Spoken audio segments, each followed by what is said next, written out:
allow us to remind you that we are speaking about an introduction to the heart of the Dhamma. Yesterday we didn't finish, so today we will continue. Let us review a few things about the stream of dependent origination so that you will understand it more clearly and thoroughly. You ought to know that the principle of paticca samuppada can be applied to things without life, that is, inanimate things. And it can be applied or seen also in living things, in animate things. Now we are speaking specifically about dependent origination as it applies to animate things. But it's still the same matter, it's the same truth. But when we examine how it manifests in the world, we can distinguish two aspects, as it applies to inanimate things and as it applies to animate things, inanimate and animate things. If we want to understand anything, even inanimate things like industry or agriculture, we need to investigate them and understand them according to dependent origination. For example, if we want to be farmers, we need to see how the sunlight, the water, the minerals in the soil,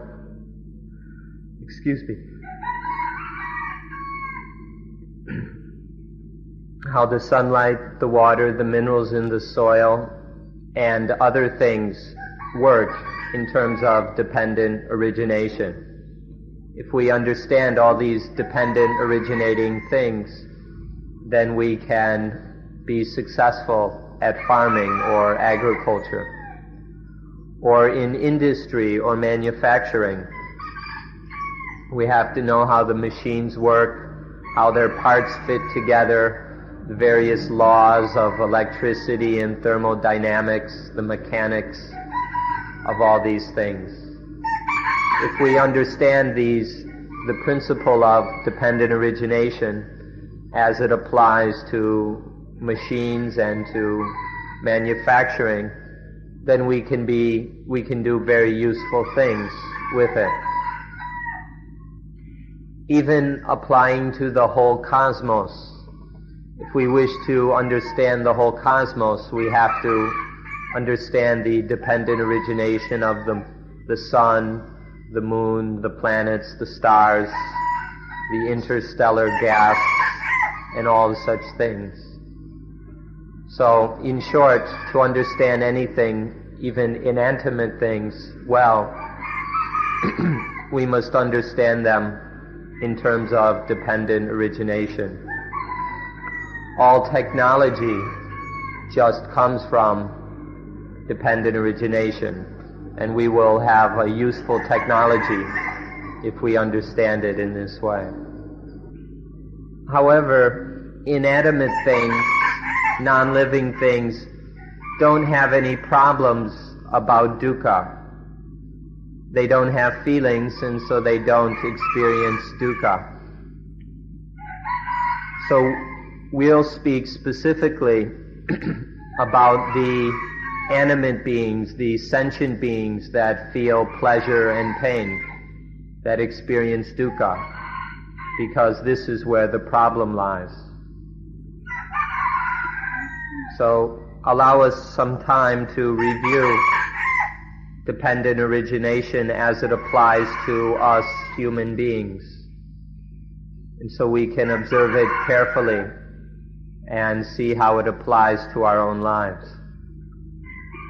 The first point is that we have eyes, ears, nose, tongues, bodies, and minds with which to contact the things outside of us that is the forms, sounds, odors, flavors, touches, and mental experiences.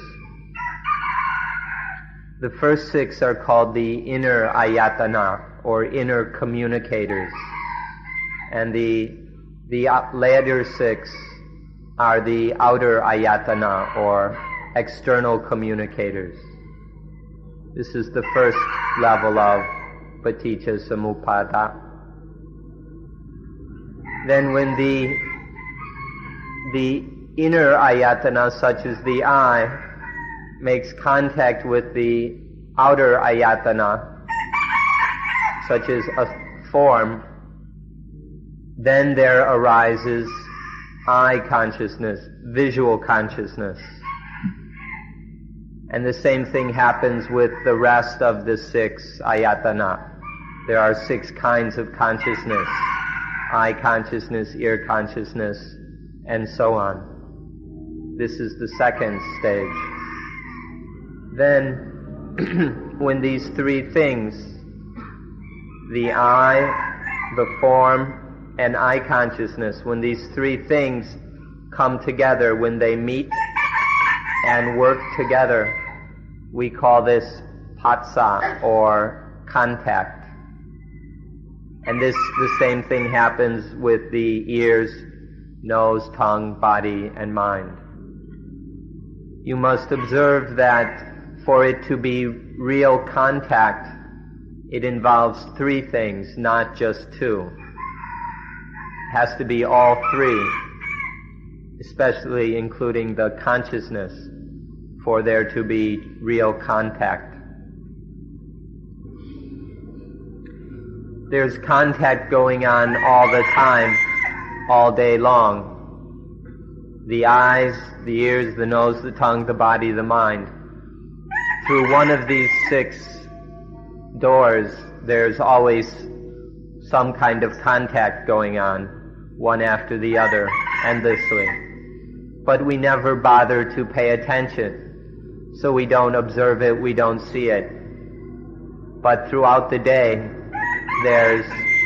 there's always some kind of contact, if not the eyes, the ears, or the nose, or the tongue, going on and on and on. So all the time there is this contact between the inner senses and the outer sense objects, with vijnana, or consciousness, being the thing that knows or experiences, is aware of the contact. Now this point of contact that keeps happening over and over again is very important. It's a crossroads, or it's like a fork in the roads for us every time there is contact. If in the moment of contact, if in any moment of contact there is a lack of understanding and wisdom, if there is just avijja, ignorance, then it's an ignorant contact that follows the path to dukkha. If there's ignorance, the contact things will happen in a way that becomes dukkha. If, however, at that moment of contact there is wisdom, there is right understanding, there is knowledge, there's mindfulness, then it will proceed in a way that doesn't end up in dukkha. So this is the very important fork in the roads for us. Every moment of contact, if it's ignorant, then it ends up in dukkha. But if there's mindfulness and wisdom, then it does not cook up into dukkha. This is a very important point that you need to investigate deeply. Another point that we should make clear is that in some religions, in some sects, they take that contact, whether through the eyes or whatever, is self. That is, this sense contact is the self or the soul. But in Buddhism, we don't see it that way at all. In Buddhism, contact is understood to be merely a natural mechanism. It happens naturally. There's no self or soul involved. So please notice the difference between Buddhism and certain other religions or philosophies. Now, if in this moment of contact, avijja, not knowing, happens, then if avijja, not knowing or wrong knowing, dominates the contact, then we call it ignorant contact. And things will happen ignorantly from there. But if in the moment of contact there is intelligence, there's wisdom, then we can call it intelligent or enlightened contact. Contact is the basis for Vedana. Due to contact, then Vedana or feeling arises. If the contact is ignorant, then the feelings that arise from it will also be ignorant. You could even say stupid. This means that the mind will be deceived and tricked by the feelings. The positiveness or negativeness of the Vedana will deceive the mind, and the mind will indulge in and get lost in those positive and negative Vedana. But if it's an enlightened contact, if the contact is experienced with true understanding, then the Vedana, any Vedana that arise, will be enlightened Vedana. They won't be ignorant. And so we won't be tricked by the positiveness or negativeness of the Vedana. And so the mind won't get trapped in those Vedana. So there are these two kinds of Vedana: ignorant Vedana and enlightened Vedana.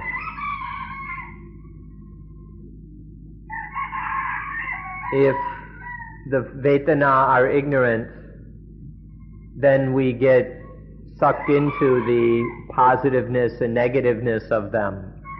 The gladness and sadness of the Vedana take over our minds, and this gives rise to all kinds of defilements, such as greed, lust, anger, and hatred, because of the ignorant Vedana. But if the Vedana are enlightened, then there's this positiveness or negativeness has no power over the mind. So the mind doesn't get trapped in them. All that happens is a knowing, an understanding of what to do.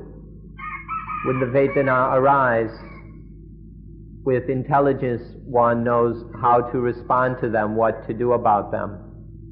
And then there's no trouble due to the positiveness and negativeness of these Vedana. When there is Vedana, then there arises a kind of wanting or desire. Desire arises due to the Vedana. If it's ignorant Vedana, then the wanting will be ignorant. It will be a blind, ignorant, foolish wanting. Depending on whether the Vedana is positive or negative, the desire will follow accordingly. Negative Vedana will lead to wanting to get, or positive Vedana leads to wanting to get, and negative Vedana leads to wanting to destroy. So the desires will happen according to one's personal feelings and inclinations when there is ignorant Vedana and then ignorant want. But if it's enlightened Vedana, then there won't arise any ignorant wants. Instead, there will just be understanding and wisdom about the Vedana.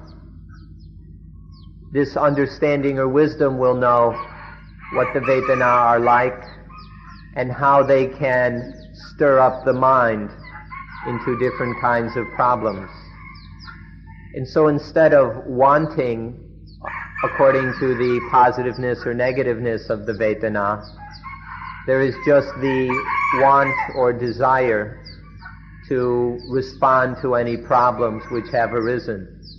There's merely the want to solve any problems that have occurred. This kind of want is not ignorant. So, ignorant and enlightened Vedana lead to ignorant and enlightened want. So, Vedana gives rise to want. The word want for us is a neutral term.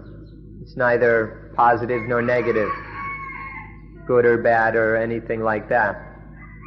But if the Vedana are ignorant, then the want which arises is also ignorant, foolish, blind. You could even call it stupid. We call this kind of blind, ignorant want tanha, which we can translate as desire or craving. Tanha, desire, craving, is always ignorant. But when the Vedana is enlightened, the wanting that arises is wise. There's nothing ignorant or blind about it. This, then, we can call wise want or aspiration. In Pali, the word is sankappa, which is different than tanha. There's a very important and clear difference between wise aspiration or wise aim, sankappa, and tanha. This wise aspiration will lead to progress, will lead to success in solving the dilemma of dukkha, whereas tanha will just bring on more and more dukkha, pain, and trouble. Now when this tanha or ignorant desire occurs and then becomes stronger, more intense, it stirs up the concept that there is a desirer. Due to the ignorant desire, there arises the concept, the desirer, the one, the person who desires. So this is a concept of self or soul, ego, me, mine, me, I. Whatever concept pops into the mind, here is the conception of ego, self, me, of I, as the desirer, the one who desires. But if there isn't this tanha, if there's been wisdom all along, then there's the aspiration, and then there doesn't arise any concept of self or soul. And then there's just mindfulness and understanding that continue to respond correctly to the situation. When things go wrong due to ignorance, ignorant desire brings up the ignorant concept of self. The concept of self or soul is always ignorant and leads to even more trouble. But if it's wise want or aspiration, then this concept of self doesn't happen. This point here, where ignorant desire leads to the concept of self, is the heart of dependent origination. You ought to study how that this concept of self happens dozens, hundreds of times each day. You can see it happening inside yourself. See how many times this concept of self occurs. How many times there are these concepts of me, self, ego, soul, or whatever. See how many times it happens, because this is the heart, the essence of dependent origination. Then you will see, when you see it, you see that it is just a concept. That it's a concept, an idea about self or soul. It's not a real self or soul, it's just an idea, just a concept, which is stirred up in the mind by ignorance and desire. Now, some groups or teachings think that this self, this idea of self, is permanent, that this self or soul lasts forever, that it just continues, that it's just going on steadily, that it doesn't fade away or disappear or change or anything like that. But in Buddhism, it's very clear that this self or soul or ego is just a concept, just an idea that arises temporarily. It's a temporary, momentary, impermanent thing. It just happens and it goes away. But if the conditions reoccur, then it happens again. But each time it's a different concept. It's not the same concept. It's a new one. But these keep happening over and over again, and so sometimes through ignorance we blur them together and think that it's continuous, that there's really some kind of self. Please don't be deceived by the teachings of traditions that teach that there's some permanent, continuous, lasting self. Observe that it's just a concept that arises is stirred up in the mind by ignorant desire. It's just a delusive concept, or maya, just a delusive concept that will trick us and get us into trouble. It doesn't have any real substance or meaning or any reality of its own. So in short, ignorance creates desire, and desire creates the desirer, the self, the one who desires, the desirer, the self. Examine things clearly. That means watch how this happens inside the mind. Examine it clearly till you see how ignorance creates desire, which creates the desirer. And then there is this delusive concept of self. The kind of ignorance which creates the self is called upadana, or attachment, clinging. Clinging to desire as the desirer, as self, is called upadana. And then this is the heart of dependent origination. If you understand dependent origination, you'll see that this is just ignorant, that it's not true or real. But because we don't understand dependent origination, we don't pay any attention to this, and we don't even know that it's going on. We ignore this fact of this attachment which is happening all the time in our lives. And so this attachment creates all kinds of problems of positiveness and negativeness, optimism and pessimism, sadness and gladness. So it's time we begin to observe this, to see how this attachment keeps happening in our lives. Through attachment, the self is established. The self is started. And so we say that the self now exists. this beginning to exist of the self is called existence, or bhava, B-H-A-V-A, existence. This is, the self has begun to exist. It doesn't really exist, but it exists ignorantly in the mind.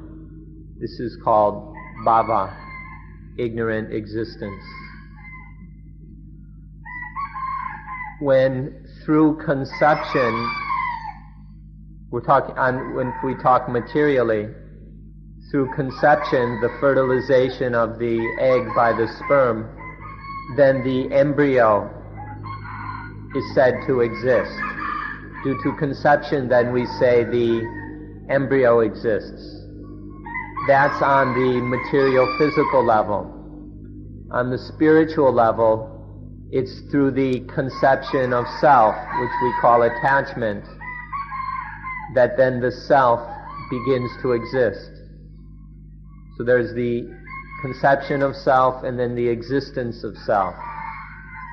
And then just like the embryo grows and develops as a fetus, in the same way the self grows, develops, matures, until it's fully mature or ripe, and then it's born.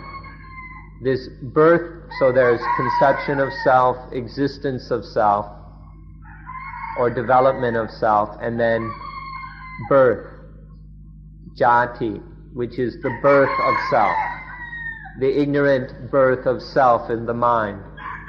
And the birth of self means that this fully matured self now will, fully developed self, will then perform some role, will play some game according to the circumstances. Although it's not so difficult to see, we never see this because we never bother to look. It's not that hard. It's pretty obvious if you pay attention how this self is born into the mind and then plays some little game, works out some little personality or thing. But we don't bother to watch. The birth, the only kind of birth that we see, that we pay attention to, is physical birth, when we're physically born from our mother's womb. This is the only kind of birth we understand, although it only happens once in a lifetime. But this mental or spiritual birth of the ego happens over and over again every day. The physical kind of birth isn't very important. It's a thing of the past. The birth that really matters is this birth of ego that's going on right now. But this we don't bother to pay attention to, and so we don't understand it. And then there's nothing we can do about it. And so the ego is getting born and playing its games all the time. When you hear the words in Buddhism that birth is dukkha, they mean the mental or spiritual birth of ego. When we say that birth is dukkha, we don't mean physical birth. Physical birth happens once and then the problem's done with. It happened a long time ago. When we say that birth is dukkha, we mean this birth of ego in the mind. This is the kind of birth that causes all our problems. This is the kind of birth which is so much dukkha. Every time that the ego is born, there will be dukkha, there will be trouble. The true meaning of the word birth is that something performs its function. When something functions properly according to the meaning of its name, we call that birth. If it's not functioning, we say that it ceases. For example, when the eyes are born when they perform the function of seeing. But when they're not seeing anything, then that they're said to cease. The same with the ears, the nose, the tongue, and so on. When they function, performing their activity of hearing or whatever, they're born. And when they stop doing that function, when they stop functioning, they're said to cease. So it's the same with the self. The self is said to be born when it functions, when it plays the role according to the full meaning of the word self. This is what is meant by birth. And then when it doesn't function like that anymore, it's said to cease or quench. Now, you might find this amusing. You might even laugh or think we're crazy. But when the hand picks something up, we say the hand is born. Whenever the hand does some work, we say it's born. And when it stops doing that work, we say that it ceases or ends. So the hand is born, and then it ceases. Or when we walk, when we take a step, the foot is born. But when we no longer use our feet to walk or to do something, we say they cease. So our hands, our feet, and all the other aspects of our bodies are born whenever they perform some function like this, and then they cease. The hands can be born many times in a day, and after each birth they cease, and then they can be later born again. This is a spiritual way of speaking, but if you look at it materially, you may think we're crazy. So spiritually, when the self is born, when there's this kind of birth in terms of functioning, when the self functions, then there is dukkha. If the self isn't born, then there's no dukkha, there's no problem. It's only when the self functions, according to the meaning of the word self, that's the only time that there is dukkha. Because the self or atta, the self, soul or atta, is born from ignorance, this self functions ignorantly. That means that it thinks, I am, I exist, here I am, and then anything that it comes in contact with, it takes to be mine. This is the ignorant thinking and functioning of self. So, for example, this ignorant self thinks that physical birth is my birth. It takes just physical birth, which is just a natural biological process, and attaches to it as being my birth. And so makes a complicated problem out of birth. Or aging. This ignorant self takes the natural aging of the body and thinks of it as I am getting old or I am old. And so it makes a big problem out of getting old, out of aging. Or illness, which is just another natural thing. It happens naturally. But this ignorant self thinks I am sick, I am ill, and creates all kinds of problems and complications. And even death, which is just the natural consequence of physical birth. This ignorant self thinks about it as I will die, I am going to die, I am dying, and creates dukkha out of this. So when the self functions ignorantly, there is atta, the self, this ignorant self. And then anything it comes into contact with becomes attaniya, things associated with self, belonging to self. So then first there's atta, self is born, and then attaniya, of self, is born. So everything becomes a mess.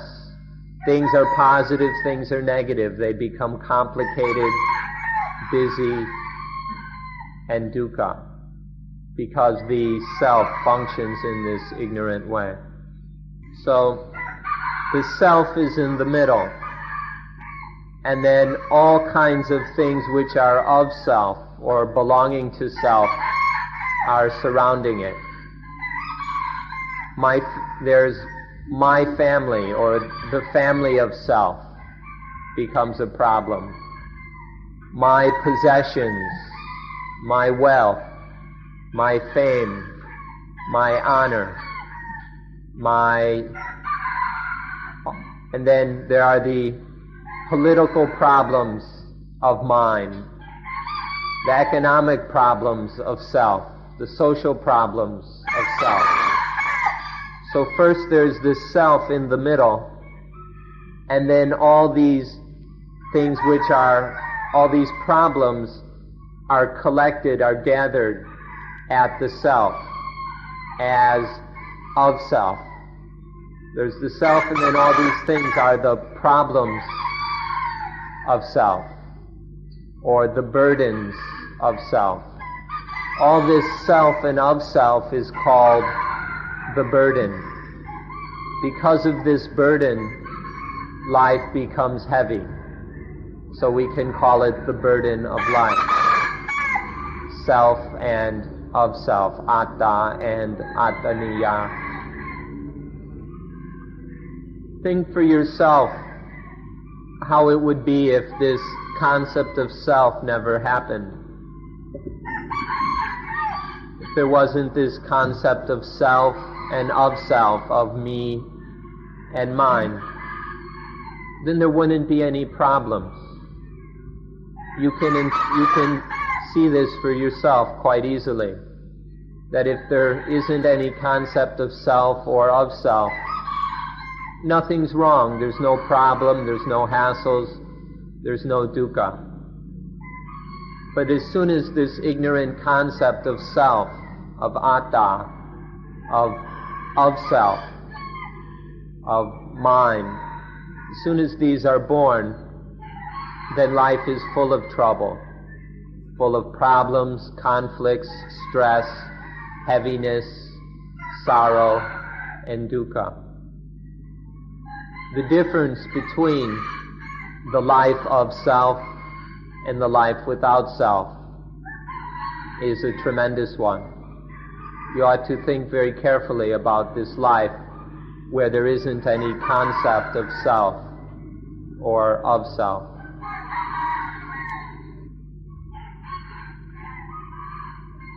If we want something but don't get it, that is dukkha. But if we want something and get it, that isn't dukkha. But if we go and grasp at it and cling to it, then it becomes dukkha. If you get what you want, at first it's not dukkha.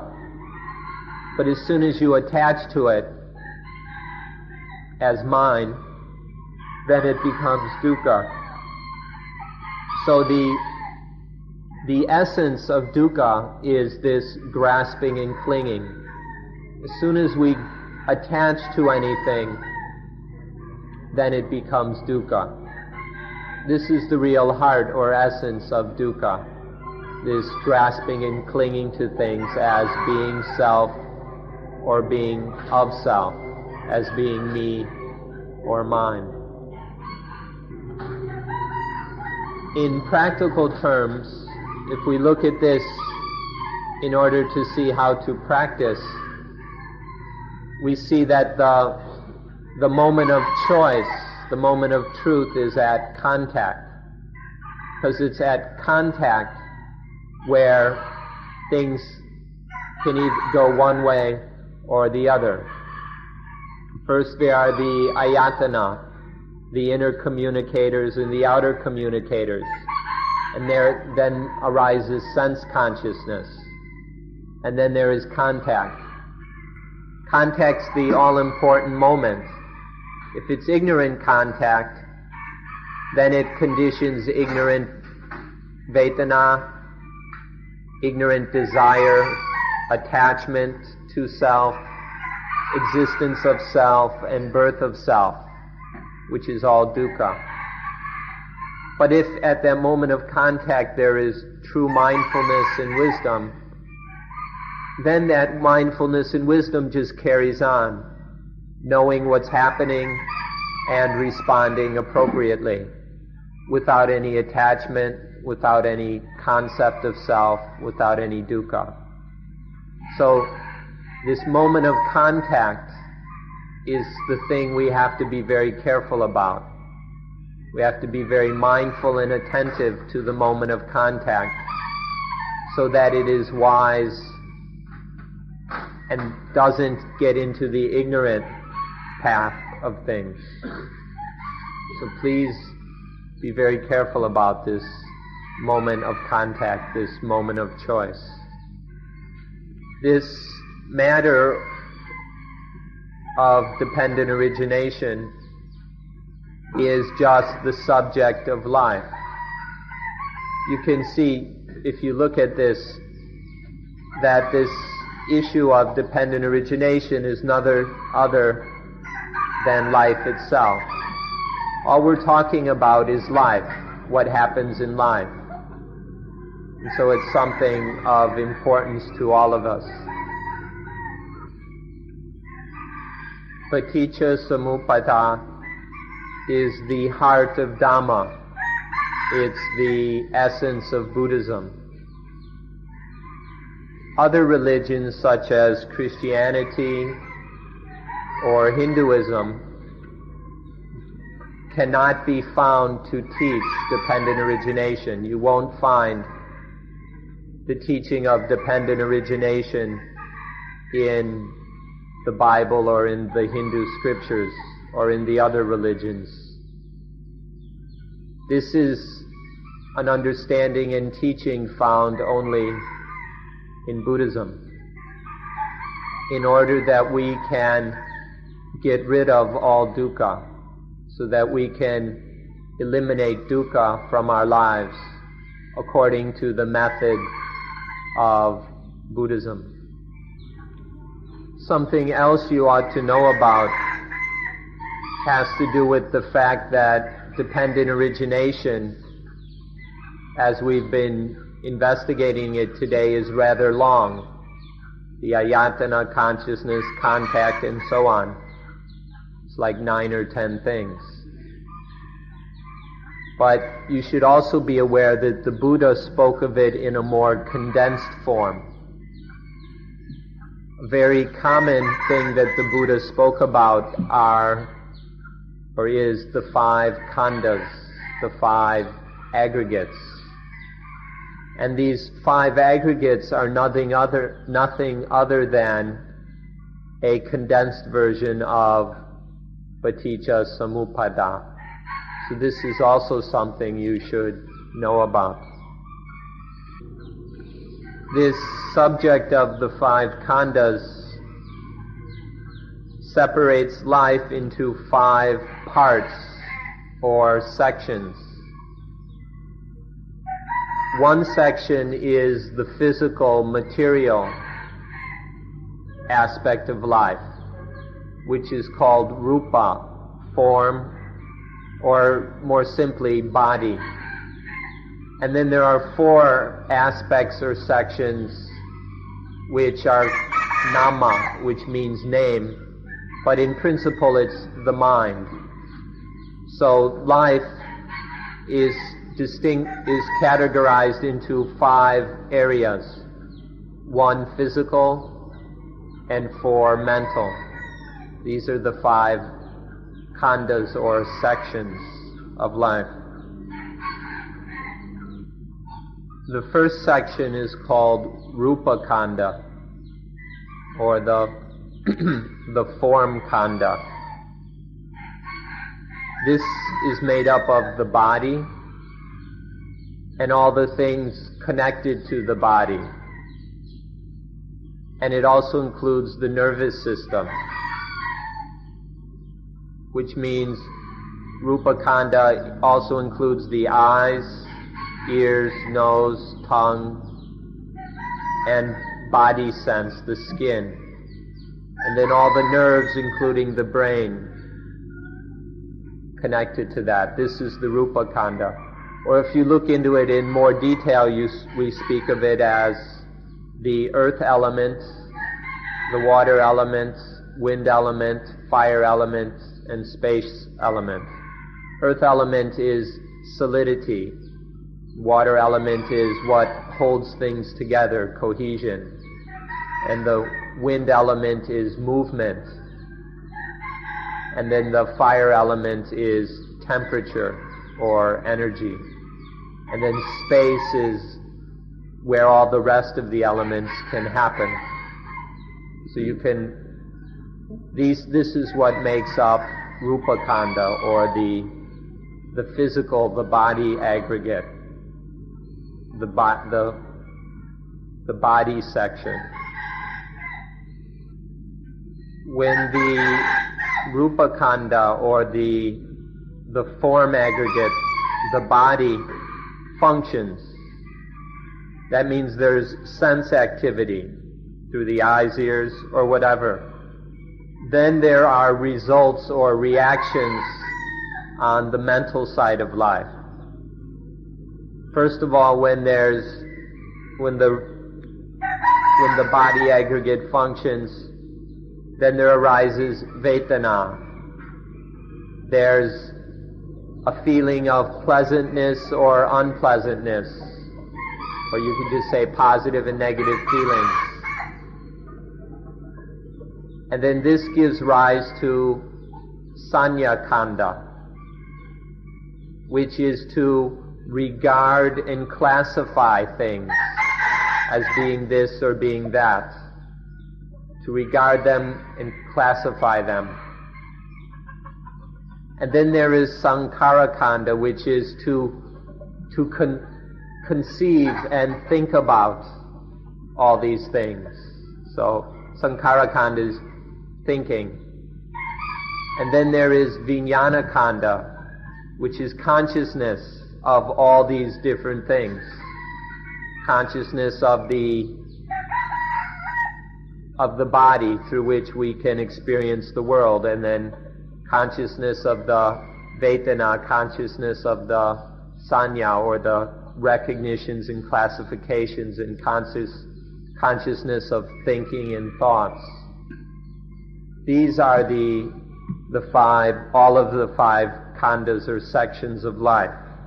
When the first one, the physical one, functions, then there will be results leading to the four mental khandas: Vedana, Sanya, or recognition, regarding, classifying, and then Sankhara, thought, conception, and thinking, and then Vijnana, consciousness. It's interesting that Vijnana Kanda, the consciousness aggregate, comes last, because it actually functions everywhere. When Rupa Kanda functions, then Vijnana, when the body functions, then consciousness comes into play in order to see, hear, smell, etc. And then when Vedana arises, it's through Vijnana Kanda that we are conscious of the pleasant, positive, or unpleasant, negative feelings.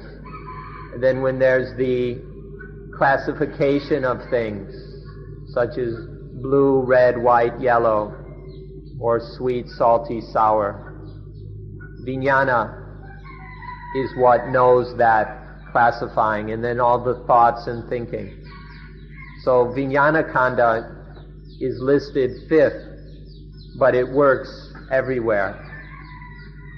So these 5 khandas then are a condensed version of dependent origination, because as you can see, they depend on each other.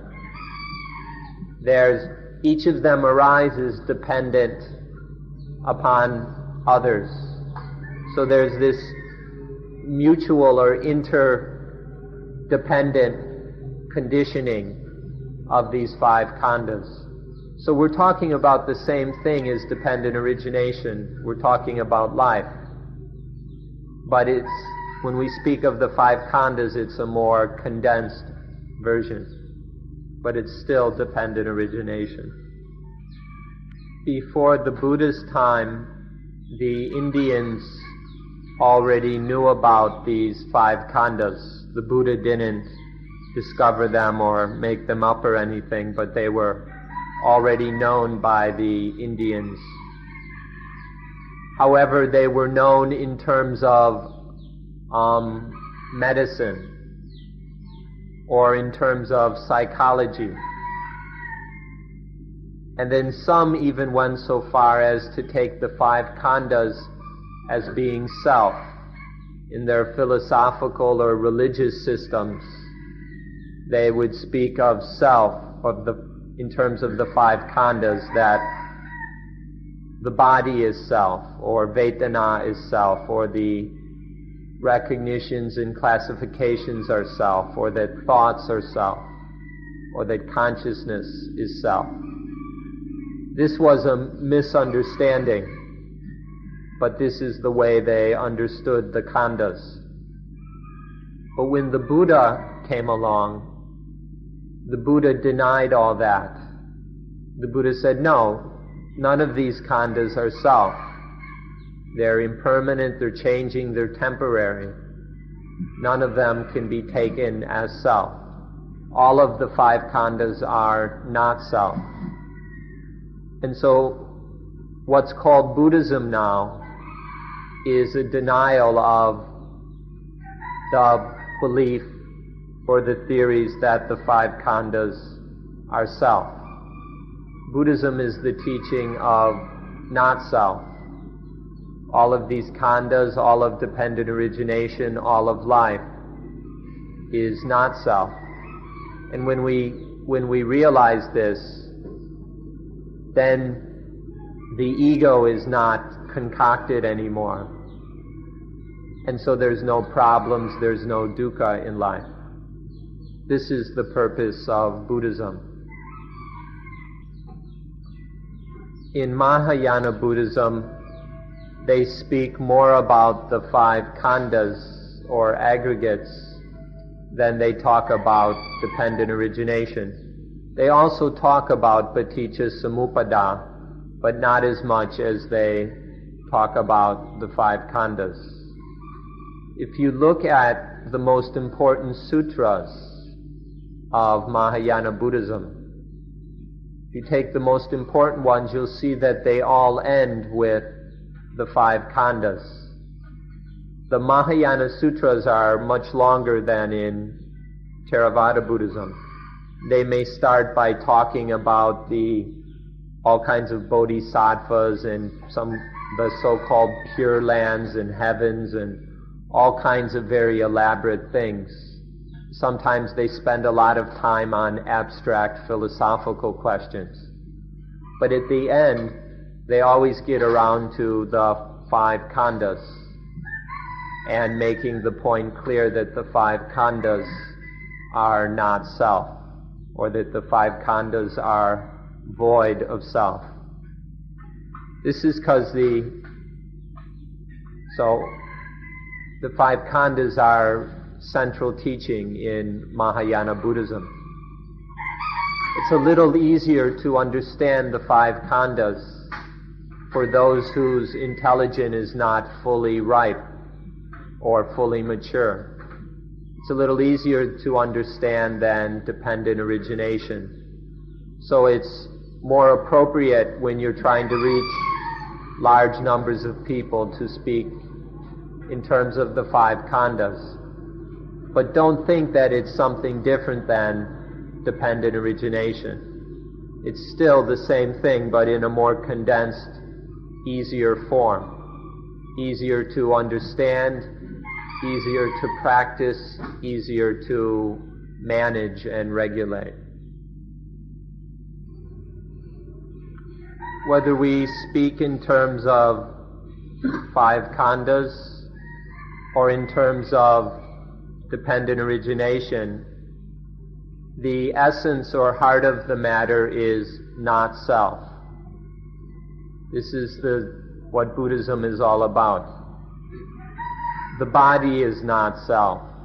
The Vedana Khandha is not self. The regardings and classifyings are not self. The thoughts and thinking is not self. Consciousness is not self.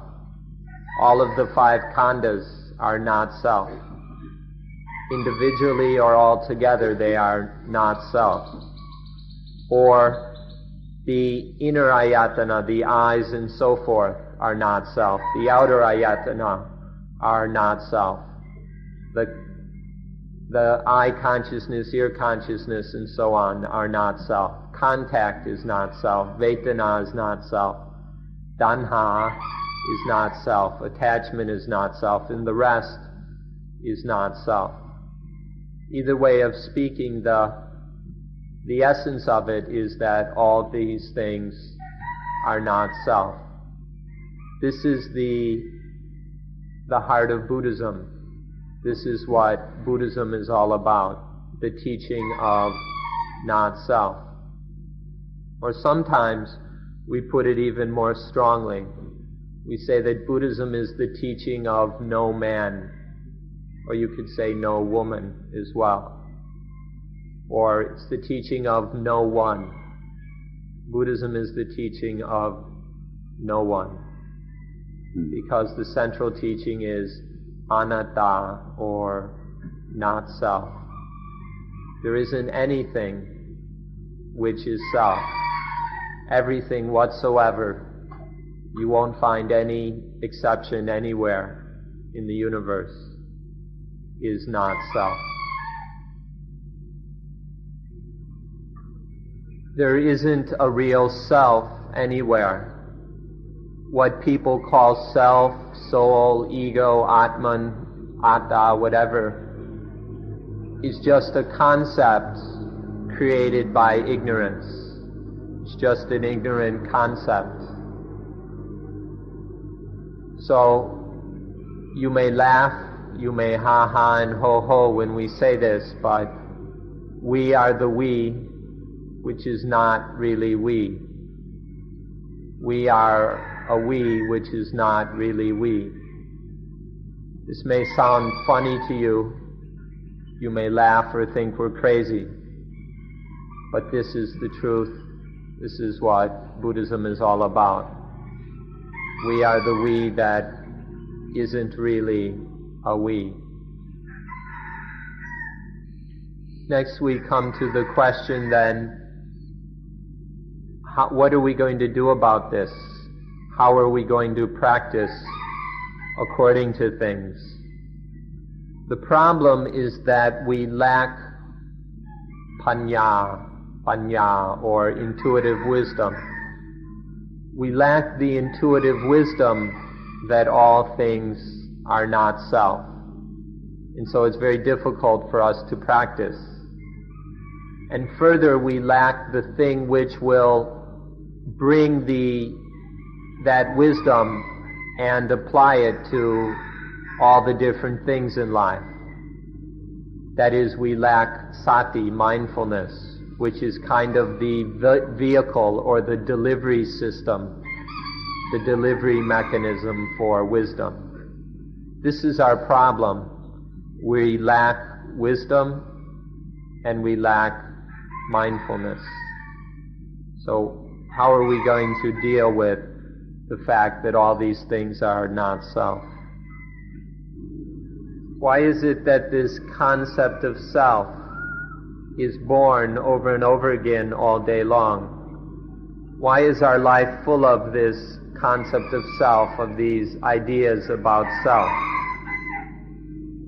The reason is because we lack mindfulness, and the intuitive wisdom that knows that all things are not self. Because we lack mindfulness and true understanding, then the concept of self keeps getting born throughout our lives. We lack the understanding of dependent origination. If we really understood dependent origination, then we would not go and conceive of things as being self, as being me. There's a religious parable or fable which is useful to bring up at this time. There was a monkey. He was king of a local group of monkeys. And this was a special monkey such that it was called a bodhisattva, or Buddha to be. This monkey was captured and taken into the city, where he was kept by the king. And he lived in the palace and in the city for a while, until the king got bored. And then the monkey was released. So when the monkey came back from the city, where it had viewed the life of court and market and everything, then all the monkeys gathered around and asked, "What was it like? What did you see? What is it like in the human city?" And the monkey said, "There isn't anything there. They haven't got anything except my money, my possessions, my husband, my wife, my children, my work, my job, my car, my this, my that. Nothing but me, mine, mine, all day long and all day night. That's all they talk about is me, mine, mine." And then when all the monkeys heard this, they ran to the nearest river and started washing out their ears, because they had heard such filthy and disgusting words. They had never heard such filthy things before. And so they washed out their ears. This is the parable of the monkeys washing their ears. It can be found in a part of the old text that collects such fables and stories.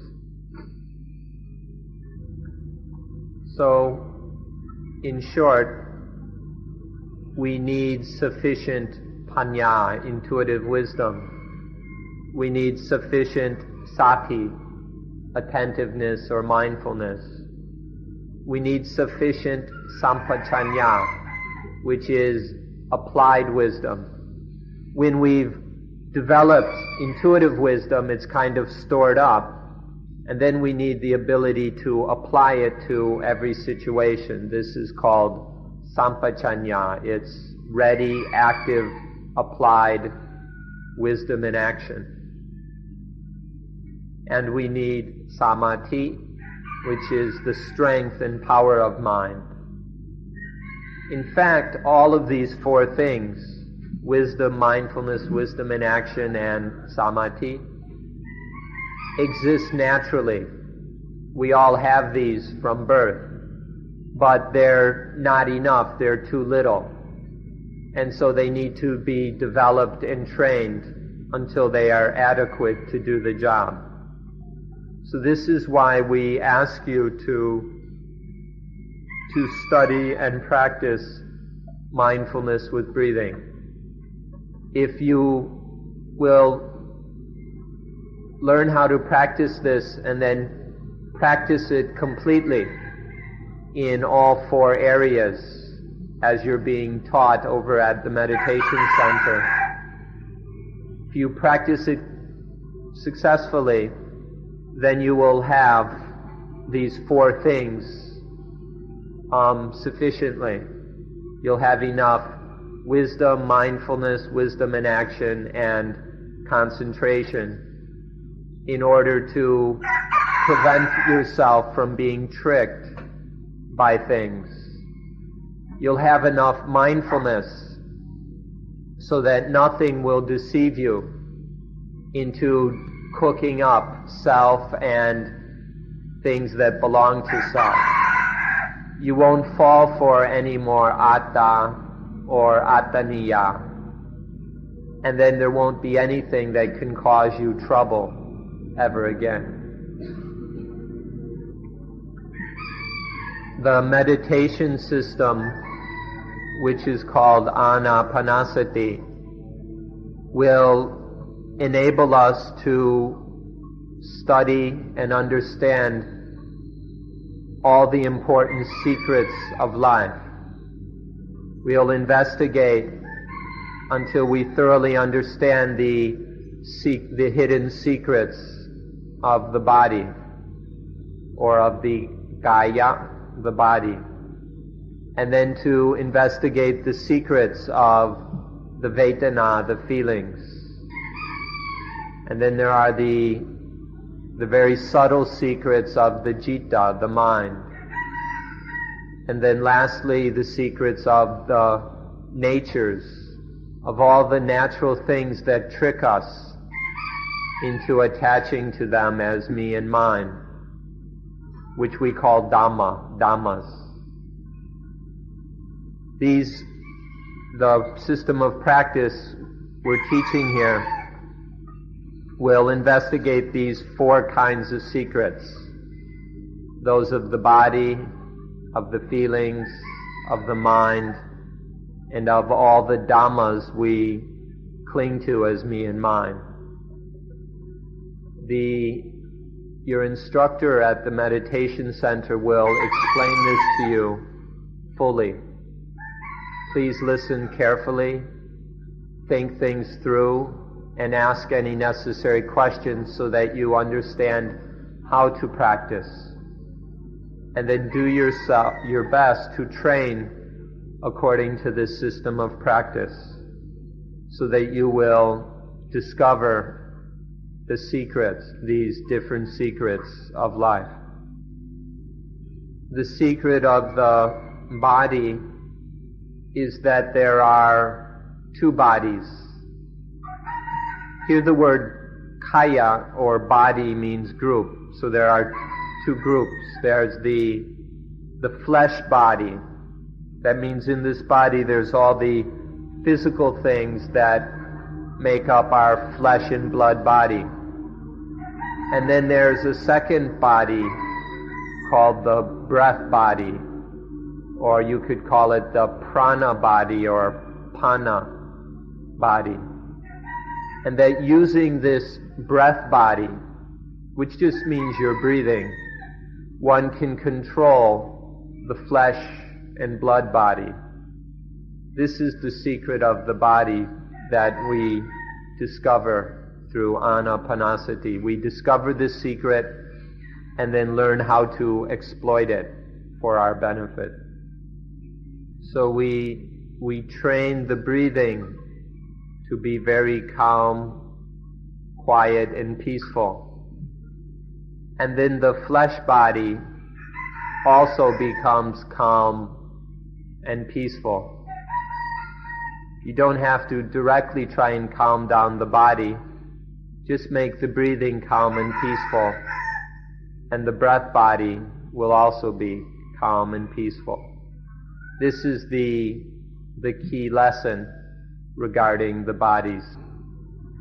The next stage of practice is about the vedana, or feelings, which means the exact same thing as the vedana we talked about in dependent origination. So you understand that the vedana stir up or concoct all kinds of concepts and thoughts. So this is the secret of the vedana, how they concoct concepts and thoughts and ideas. So we need to train with the vedana so that they don't create any harmful or evil thoughts and concepts, so that the vedana only bring up thoughts which are useful, which are peaceful and healthy. So the essence of the second stage of practice is to be able to master the Vedana so that they don't stir up any thoughts or concepts which create dukkha. The third group of lessons or area is about the citta, or the mind. Usually we just translate it as mind, but we could also translate it as consciousness. But it's easier to just translate it as mind. And it includes all the things meant by mind, consciousness, and heart. In this, we first investigate all the different kinds of mind, all the different possibilities the mind can assume. And then once we've seen all these different kinds of mind, then we choose those kinds of mind which are the best, which are the most useful for and beneficial for our spiritual life. First of all, we make the mind happy. We make the mind, we give it a delight and joy, we make it joyful. And then we make it stable. We make it very stable so it has a very strong, certain samadhi. And then we make it release, we make it let go. We make the mind free itself from everything. We learn to control and train the mind in these different ways. This is the third lesson, or third group of lessons of Anapanasati. The last group of lessons, the final stage of practice, is about nature, or Dhamma. Here we mean all the natures that trick us into attaching to them as positives sometimes or as negative other times. They're all the natural things that we keep clinging to as being positive and negative. So we need to study what their real nature is, what the facts of these things are. And so we look deeply in order to see that in fact all of these things are not self. That although they've tricked us into attaching to them as positive and negative, and this has stirred up the concept of self, we see that in fact all of these natures, all of these dhammas are not self. This is the very important lesson that we must give a lot of attention and effort to. That makes up the fourth group of lessons of Anapanasati. In a short period of just 10 days, you probably won't be able to complete this training in all four areas. But in 10 days, you might be able to understand how to practice. You probably won't be able to finish the training, but you might be able to understand how to do it. And so then just do your best to understand how to practice Anapanasati, and then just keep working on it, keep trying continually until you are successful in all four stages of practice. Then you will thoroughly understand dependent origination. You will have mindfulness whenever you need it. You will have wisdom. You'll have all the intuitive wisdom you need. You'll have all the sampajanya, the ability to apply wisdom to every possible situation. And you'll have all the samadhi, all the stability, strength, concentration of mind you need, so that you understand dependent origination, and so that you understand the five khandhas and know that none of them are self. You realize that all the modes and linkages of dependent origination are not self, that each of the khandhas is not self. And you'll have the ability to manage these things. You can manage the flow of dependent origination. You can manage the khandhas so they don't give rise to the concept of self anymore. And then you are finished. You will have solved all your problems. So we can summarize all that has been said in these talks, that there's really just two things you need to do. First, to study dependent origination, investigate and train with Paticca Samuppada until you thoroughly realize it. And then train yourself with the system of practice called mindfulness with breathing until you have the ability to manage the stream of dependent origination so that it doesn't create any dukkha anymore. That's all that we need to do. Study dependent origination and practice anapanasati. If we do this correctly, completely, then there won't be any more dukkha. This is the heart of the Dhamma. So thank you for listening and being with us once again. We hope that your effort in listening will be very useful for you, that you will now have an overview, an introduction to what you need to do, and that then you will continue to study dependent origination and practice anapanasati, that you will have the confidence and the appetite to do this seriously, continually, with commitment. So please carry on with your study and practice, and we wish you great success in them, and hope that you can free yourself from the dukkha of me and mine.